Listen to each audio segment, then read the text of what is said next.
আশ্চর্যজনকভাবে সেই দিনই তন্ময় নাকি আমার প্রেমে পড়েছে, আর তারপর তার পাগলামি। উফ, তাহলে তুই বল, যে শাড়ি গায়ে জড়ালে আমার জীবনে পুরুষ নামক বিপদের মুখে পড়তে হয়, সেই শাড়ি কি আমি তৃতীয়বারের মতন গায়ে জড়ানো উচিত? একদমই না, তাই পুড়িয়ে দিলাম। দেখ, যেটা ঘটার তা ঘটবে, কিন্তু তবু মানুষের মনের জ্বালা মেটাতে কোনো না কোনো কিছুর ওপর দায় চাপিয়ে দেয় নিজেদের শান্তির জন্য। আমার ক্ষেত্রেও তাই। আমিও ওই রঙের শাড়িকে আমার জীবনের অভিশাপ মেনে নিয়েছি। জীবনের শাড়ি তো অনেকবারই পরেছি, তবে এমন মুশকিলে পড়িনি।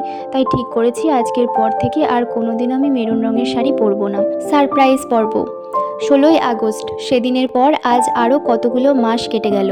এর মধ্যে তন্ময়ের রেজাল্ট বের হলো। সবচেয়ে ভালো গ্রেড নিয়ে MBBS শেষ করলো সেই মেডিকেল কলেজ হতে।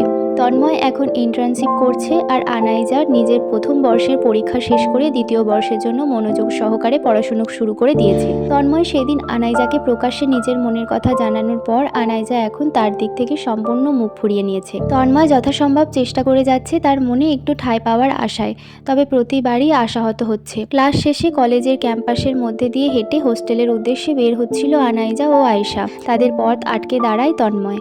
আনাইজা বিরক্ত হয়, তবে তা প্রকাশ করে না, একই ভঙ্গিতে দাঁড়িয়ে রয়। আজ নতুন কি পাগলামো করে তাই দেখতে। এসব এখন তার কাছে নিত্যদিনের অভ্যাস হয়ে উঠেছে। তন্ময় খুবই আদুরে ভঙ্গিতে ডেকে ওঠে আনাইজাকে। আনাইজা।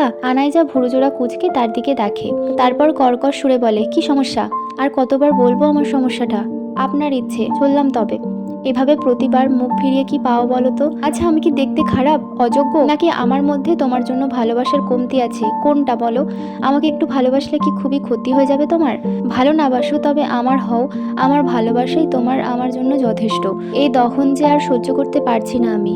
তোমার জন্য আমি নিজের সকল ইগো, আত্মসম্মান বোধ বিসর্জন দিয়েছি শুধু তোমাকে পাওয়ার আশায় আনাইজা। এরপরও কি এত দহন প্রাপ্য ছিল আমার?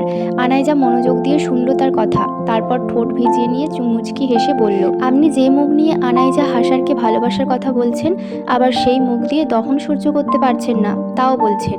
এ কেমন কথা তন্ময় ভাই? একটু থেমে পুনরায় বলে উঠল আনাইজা, ভালোবাসা পাপ, আর আমাকে ভালোবাসা মানে নিজের ধ্বংস স্বইচ্ছায় গ্রহণ করা, জানেন তো? তাহলে আমি এই ধ্বংস মাথা পেতে নিতে রাজি আছি। তাহলে বলো তুমি কবে আমার হচ্ছ? তন্ময় বলল, পরের জন্মে।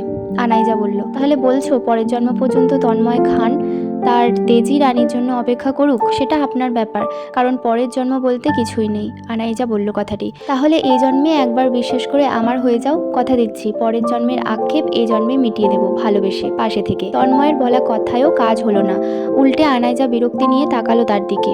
তারপর বলল, তন্ময় ভাই, ভালোবাসা ভিক্ষা চাওয়ার জিনিস না, বা জোর করারও নয়, তাই দয়া করে আমাকে জ্বালানো বন্ধ করুন।